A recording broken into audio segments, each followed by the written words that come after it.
श्यामची आई रात्र 38वी. आईचा शेवटचा आजार.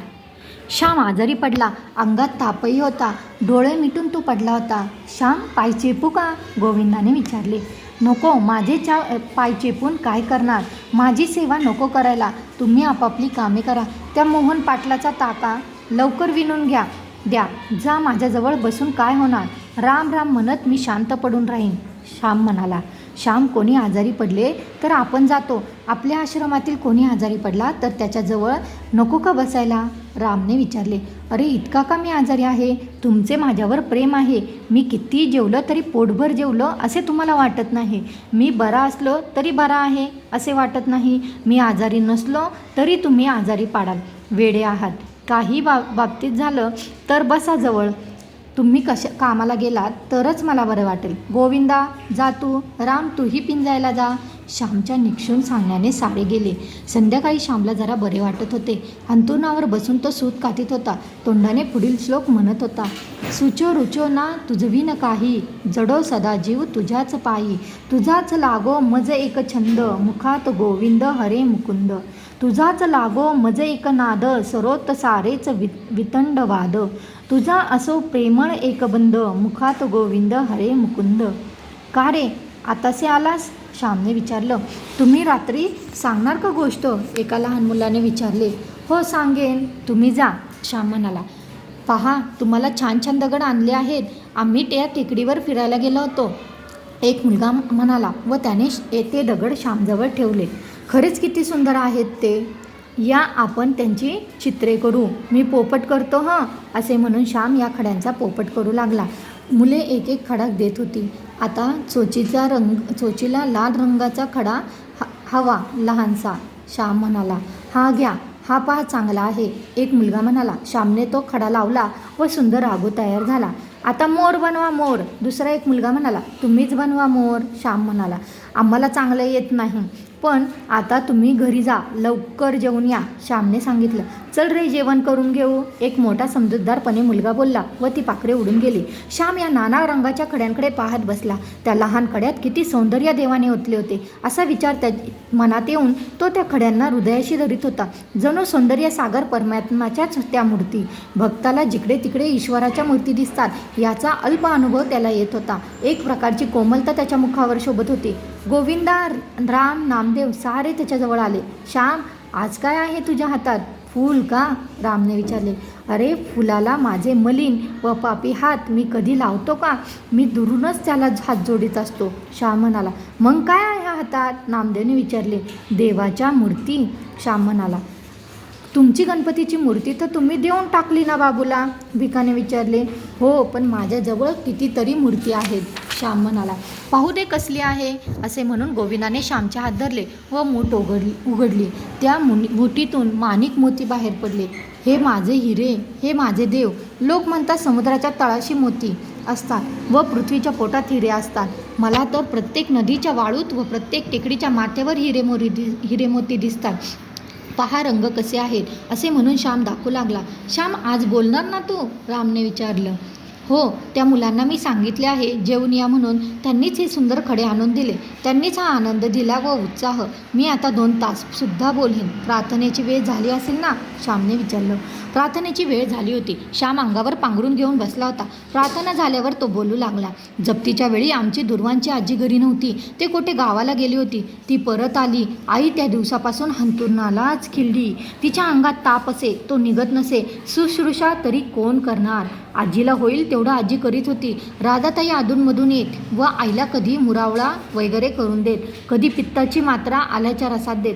जानकी वहिनी, नमू मावशी वगैरे येत असेल. परंतु घरात आता काम करणार कोण?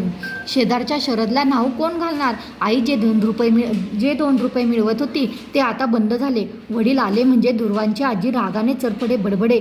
मेला स्वयंपाक तरी कसा करावायचा? चुलीत घालायला काडी नाही, गोवरीचे खाण नाही, भाजीला घालायला तेल नाही, मीठ नाही, का नुसता भाजी भात उकडून काढू?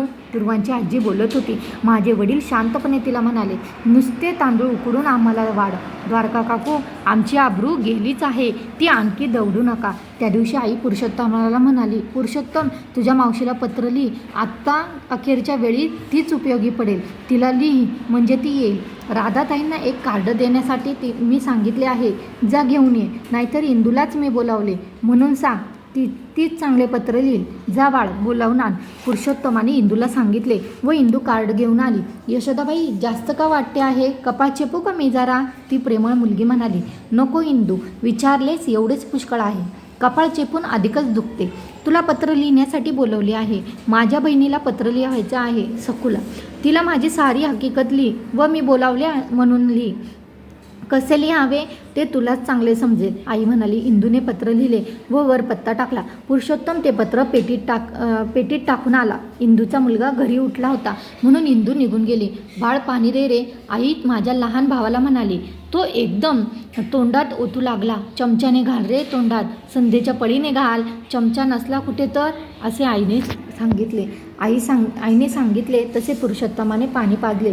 या जानकीबाई, या हो बसा. जानकीबाई समाचाराला आल्या होत्या. पाय चेपू का जरा, त्यांनी विचारले. चेपू बिपू नका, ही हाडे जानकीबाई चेपल्याने खरेच जास्त दुखतात, जवळ बसा म्हणजे झाले. आवळ्याची वडी देऊ का आणून, जिभेला थोडी चव देईल, जानकीबाईंनी विचारले. द्या तुकडा आणून, क्षीण स्वरात आई म्हणाली. चल पुरुषोत्तम, तू जवळ देते तुकडा, तो आईला आणून दे, असे म्हणून जानकीबाईंनी निघून गेल्या. पुरुषोत्तमही त्यांच्याबरोबर गेला व त्यांनी दिलेली आवळ्याची वडी घेऊन आला. आईने तोंडात लहानसा तुकडा धरून ठेवला. पुरुषोत्तम जवळ बसला होता. जा हो बाळ, जरा बाहेर खेळबीळ, शाळेत काही जाऊ नकोस, मला बरे वाटेल त्या दिवशी आता शाळेत जा. येथे कोण आहे दुसरे, असे त्याच्या पाठीवर हात फिरवीत आई म्हणाली. पुरुषोत्तम बाहेर खेळावयास गेला. तिसरे पहर नमो मावशी आईकडे आली होती. आईची ही लहानपणीची मैत्रीण, ती गावातच असे. दोघी लहानपणी भातुकलीने हंडी बोरखड्याने खेळल्या होत्या. दोघींनी झोपाळ्यावर ओव्या म्हटल्या व दोघींनी एकत्र मंगळागौर पूजली होती. एकमेकींकडे वसोळ्या म्हणून गेल्या होत्या. नमू मावशीला आईकडे वरचेवर येता येत नसे. तिचे घर होते गावाच्या टोक्याला, शिवाय तिला सुद्धा मधून बरे नसे. ये नमू, कसं आहे तुझं, माझ्या पायांना जरा सूज आली होती, आता कशी आहे, आईने नमूला विचारले. बरे आहे, चाफ्याच्या पानांनी शेकविले, सूज ओसरली आहे, पण तुझं कसं आहे, अगदीच कलीस, ताप निघत नाही अंगातला. नमू मावशी आईच्या अंगाला हात लावून म्हणाली. नमू, तुझ्याबरोबर पुरुषोत्तम येईल, त्याच्याबरोबर तांबलीभर तेल दे पाठवून, तेलाचा टाक नाही घरात, द्वारका काकू ओरडते, तुला सारे समजते, मी सांगायला नको, तू तरी श्रीमंत आहेस, गरीबच तू, परंतु परकी नाहीस तू मला, म्हणून तुला सांगितले, आई म्हणाली. बरे हो, त्यात काय झाले, इतके मनाला लावून घेऊ नकोस, सारे मनाला लावून घेते, तुझे दुखणे खरे दुखणे हेच आहे, मुलांना हवीस हो तू, धीर धर, नमो म्हणाली. आता जगण्याची अगदी इच्छा नाही, झाले सोडे तेवढे पुरते, आई म्हणाली. तिन्ही सांजेचे असे नको ग बोलू, उद्या की नाही तुला गुरगुट्या भात टोपात करून आणीन, खाशील ना, नमो मावशीने विचारले. नमो डोळे मिटावे हो आता, किती गोशाळपणे लाजीरवाने हे जिनी, आई डोळ्यात पाणी आणून म्हणाली. हे काय असे, बरे होशील हो तू व चांगले दिवस येतील, तुझे श्याम गजानन मोठे होतील. गजाननला नोकरी लागली का, नमूने विचारले. महिन्यापूर्वी लागली, परंतु अवघा 19 रुपये पगार, मुंबईत राहणं, तो खाणार काय, पाठवणार काय, शिकवणी वगैरे करतो, परवाच 5 रुपये आले होत्याचे, पोटाला चिमटा घेऊन पाठवीत असेल, श्याम आई सांगत होती. श्यामला कळवले आहे का तुमच्या दुखण्याचे, नमूने विचारले. त्याला कळवू नका असे मी त्यांना सांगितले, तिकडा बिचारा अभ्यास करीत असेल, उगीच कशाला त्याला काळजी, येण्याला पैसे तरी कुठे असतील त्याच्याजवळ, येथे आला म्हणजे फिरून जाण्याच्या वेळी हवेत पैशाशिवाय का ही लांबची येणे जाणे होतात, येथे कापात जवळ होता, तेव्हा वाटेल तेव्हा येत असे, परंतु विद्येसाठी लांब गेला, त्याला देव सुखी ठेवो म्हणजे झालं. माझं काय, आई म्हणाली. नमो मावशी निघाली. कुंकू लाव ग, तेथे कोणाऱ्यात करंडा आहे, आईने सांगितलं. नमो मावशीने स्वतःच्या कपाळाला कुंकू लावले व आईला लावले व ती निघून गेली. आई, हे बघ मावशीचे पत्र, मला सारे लागले, वाचू मी, असे म्हणून पुरुषोत्तमाने मावशीचे पत्र वाचून दाखवले. मावशीचे अक्षर सुवाच्य व तशीच असे. मावशी येणार होती. आईला आनंद झाला. इतक्यात इंदू आली. इंदू, उद्या येणार हो सकू, तू पत्र लिहिली आहेस ना, हे बघ तिचे पत्र, दे रे इंदूताईला. इंदूताईने पत्र वाचले व म्हणाली. मी पाहीन त्यांना, तुम्ही त्यांच्या गोष्टी सांगत असा वाटे की केव्हा त्यांना बघेन. इंदूच्या आईने हाक मारली, पुरुषोत्तम चल आमच्याकडे, आईने सांजा केला आहे, चल. इंदू म्हणाली, जा बाळ, इतक्या परक्या नाही तो, असं आईने सांगितलं. तेव्हा तो गेला. माझ्यामुळे तुझे हे हाल, तुला नीट खायला प्यायलाही मला देता येत नाही. मी अभागी आहे, काय करू मी तरी. वडील आईजवळ येऊन म्हणत होते, हे काय आहे, तुम्हीच जर हातपाय गळून रडायला लागलेत तर धाकट्या पुरुषोत्तमाने काय करावे. पुरुषांनी धीड सोडता कामा नये. तुम्ही काही मनाला लावून घेऊ नका. तुमच्या जीवावर मी पूर्वी उड्या मारल्या, सारी सुखे भोगली, वैभवात लोळले, मला काही कमी नव्हते हो. आले आहेत 4 कठीण दिवस, जातील. मी पाहिले नाही तरी मुलांचे वैभव तुम्ही पहा. तुमच्या डोळ्यात मी येऊन बसेन हो, असे आई बोलत होती. तू सुद्धा बरी होशील, सकू येत आहे ती बरी करील. वडील म्हणाले, कशाला खोटी आशा लावता. आतून झाड पोकरले आहे सारे, ते पडणारच हो. माझे सोने होईल, भरल्या हातांनी मी जाईल, सुवासिनी मी जाईन. तुम्हाला कोण म्हणून फक्त वाईट वाटते, नाहीतर काही कमी आहे. तुमच्या मांडीवर तुमच्याजवळ मरण यावे, याहून भाग्य कोणते. या भाग्यापुढे सारी सुखे तुच्छ आहेत. या भाग्याच्या आनंदामुळे सारी दुःखेही मला आनंददायक वाटतात. असे बोलत आईने वडिलांच्या मांडीवर आपला कडक हात ठेवला. बोलण्याने आईला थकवा आला होता. थोडे पाणी द्या ना तुमच्या हाताने, आईने प्रेमाने सांगितले. वडिलांनी झारीने थोडे पाणी तोंडात घातले. तुमच्या हाताने पाणी म्हणजे पावनगंगा, अमृताहून ते गोड आहे. बसा आता आज माझ्याजवळ, जाऊ नका कोठे, मी डोळे मिटून तुमचे ध्यान करते हो. असे बोलून वडिलांचा हात हातात घेऊन आई डोळे मिटून ध्यान करू लागली. फार थोर गहिवर आणणारे पावन असे दृश्य होते. इतक्यात राधाताई आल्या. तेथे वडील बसलेले पाहून त्या परत जात होत्या. या इंदूच्या आई या, असे विनयशील वडील बाहेर गेले. म्हणून वडील बाहेर गेले. राधाताई आईजवळ बसल्या. आईच्या केसावरून त्यांनी हात फिरवला, केस जरा सारखे केले. पहाटे येणार वाटतं तुमची बहीण, त्यांनी विचारले. हो, पत्र आले आहे, इंदूने वाचले आई म्हणाली. तिनेच सांगितले. बरे होईल, प्रेमाचे माणूस जवळ आले म्हणजे बरे वाटते, राधाताई म्हणाल्या. सारी प्रेमाचीच माणसे आहेत, ते जवळ आहेत. तुमचा शेजार आहे, आणखी काय पाहिजे, आई म्हणाली. थोडा वेळ बसून राधाताई निघून गेल्या.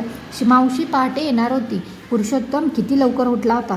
तो सारख्या गाड्यांचा आवाज ऐकत होता. बोटींची माणसं घेऊन येणाऱ्या गाड्यांच्या बैलगाड्या पहाटेच्या सुमारास पालगडल्या येत. जरा कवाडीशी गाडी थांबली. असे वाटत पुरुषोत्तम धावत जाईल व पाही, परंतु गाडी पुढे निघून जाईल. शेवटी एक गाडी आमच्या बेड्याशी थांबली.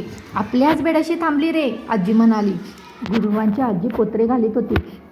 पुरुषोत्तम धावत गेला. वडीलही पुढे गेले. होय, मावशीच आली होती.